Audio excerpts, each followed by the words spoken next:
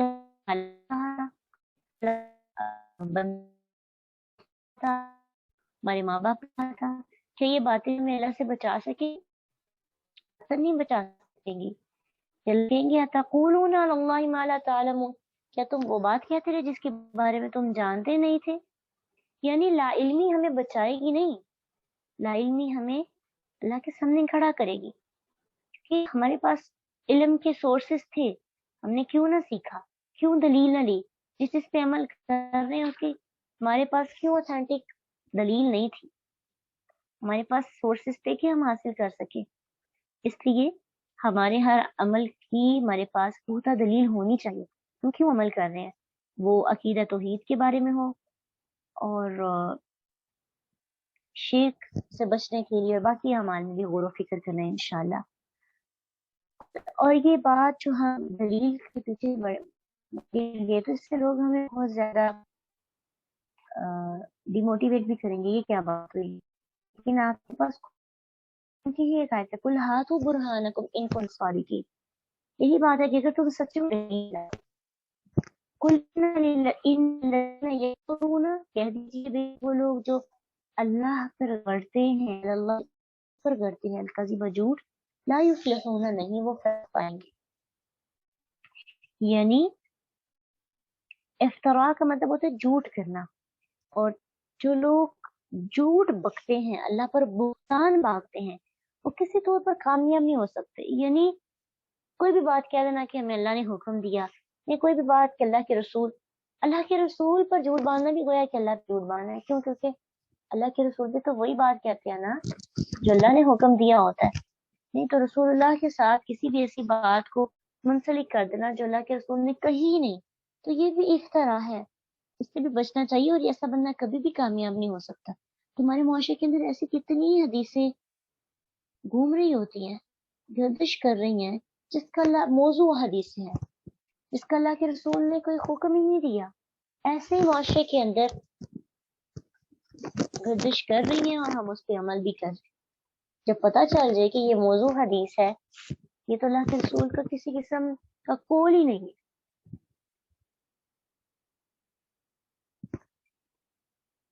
تو اسے پھر ہمیں رد کر دینا چاہیے, اور جو عمل کرے تو اسے توبہ کر کے اسے بچنا چاہیے. اللہ کہتے ہیں اگر تم عمل کرو گے یا پھر افتراء بانٹنے سے تمہیں کوئی فائدہ ہوگا تو وہ بہت کم فائدہ ہے, متاع فی الدنیا, دنیا کا فائدہ ہے تھوڑا سا. پھر اس کے بعد ثم الینا مرجعہم, تمہیں طرف لوٹنا ہے اس کی, یعنی ثم پھر الینا طرف ہماری, مرجع لوٹنا ہے ہم ان کا. الینا شروع میں آیا تو یہ حسر پیدا کرتا ہے کہ کہیں یوں نہیں تم جا سکتے, ہماری طرف ہی تمہیں لوٹنا پڑے گا. ثم پھر نذیقو ہم چکھائیں گے, ہم انہیں العذاب عذاب شدید, بما کانوا یکفرون کیوں چکھائیں گے, کیا ظلم کی وجہ سے نہیں, ان کی کفر کی وجہ سے. اللہ اگر کسی کو عذاب دیں گے نا تو اللہ کسی پر ظلم نہیں کریں گے, نعوذ باللہ. اللہ انسان کو انصاف کی بنا پر عذاب میں مبتلا, کیونکہ انسان کفر کرتا رہا دنیا کے اندر, اور قیامت کے دن پھر اس کو عذاب چکھنا پڑے گا. اور جہنم کا عذاب تو ریسنٹلی ہم سیکھ رہے تھے کہ قیامت کے دن جو جہنم کی آگ ہے وہ دنیا کی آگ سے 69% زیادہ شدید ہے, سخت عذاب میں ان کو مبتلا کیا جائے گا.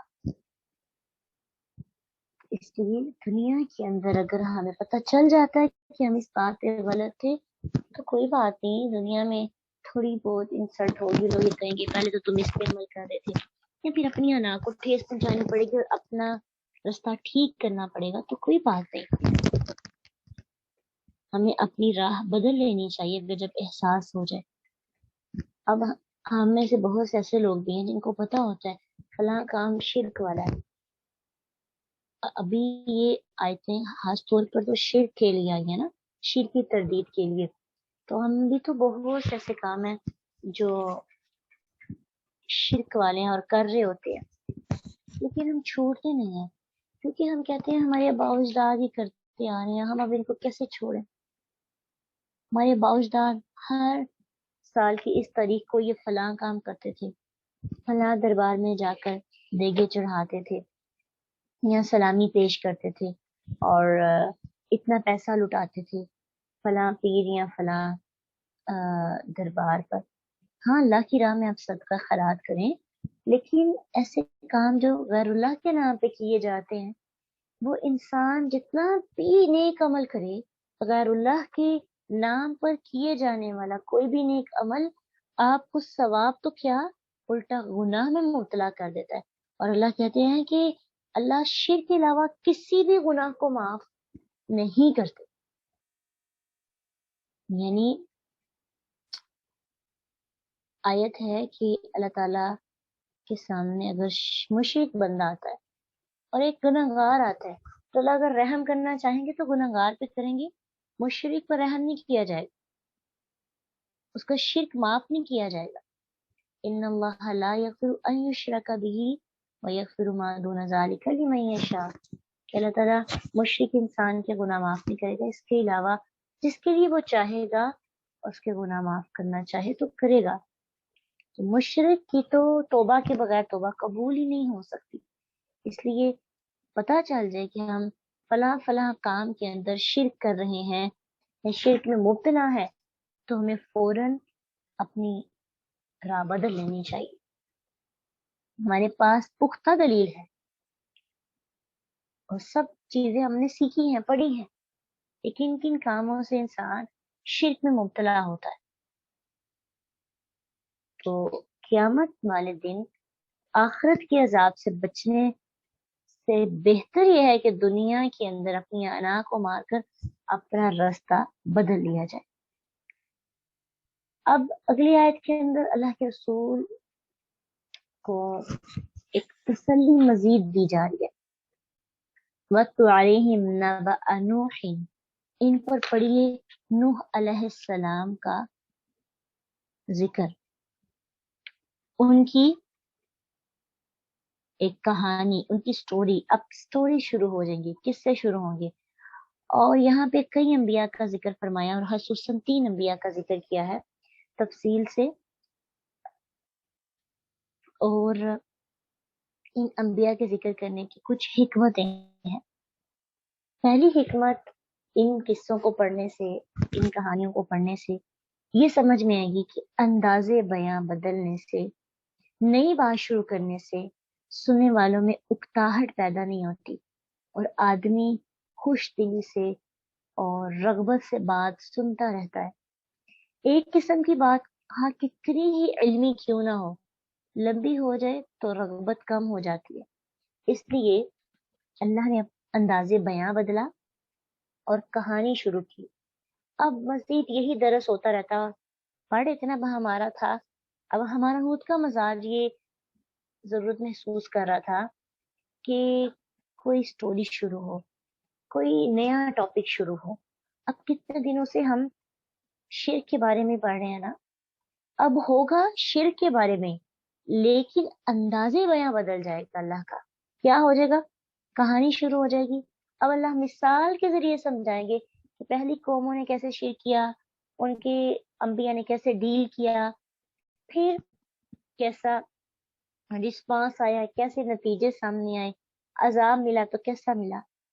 تو اس اللہ کے اس انداز سے ہمیں بھی ایک بات سمجھ میں آتی ہے کہ اپنی تقریر کے اندر بھی ہمیں صرف نصیحتیں نہیں کرتے رہنا چاہیے، ہمیں کچھ چند واقعات بھی کوٹ کرنے چاہیے جس سے آڈینس کا ہم رجحان، ان کی رغبت کیچ کر سکے اور ان کی توجہ جو ہے اپنی طرف مبذول کروا سکے. پھر یہ قصوں کو یہاں پہ بیان کرنے کی دوسری حکمت کیا ہے؟ اللہ کے رسول اور ان کے جو فالوورز ہیں جب ان واقعات کو سنیں تو ان کو تسلی ملے اور وہ کفار کی جو تکلیف ہے اس سے پریشان نہ ہو. ان انبیاء اور ان کے ساتھیوں کو اپنے لیے اسوہ بنائیں اور اپنے لیے نمونہ بنائیں. تیسری حکمت کیا ہے ان واقعات کے اندر؟ کفار کے لیے تنبیہ ہے تاکہ وہ دنیا میں سب سے پہلے اور پھر سب سے آخر میں غرق ہونے والے قوموں کے انجام پر غور کریں اور اس قسم کی گستاخیوں سے باز آ جائیں. چوتھی حکمت کیا ہے ان واقعات کے اندر؟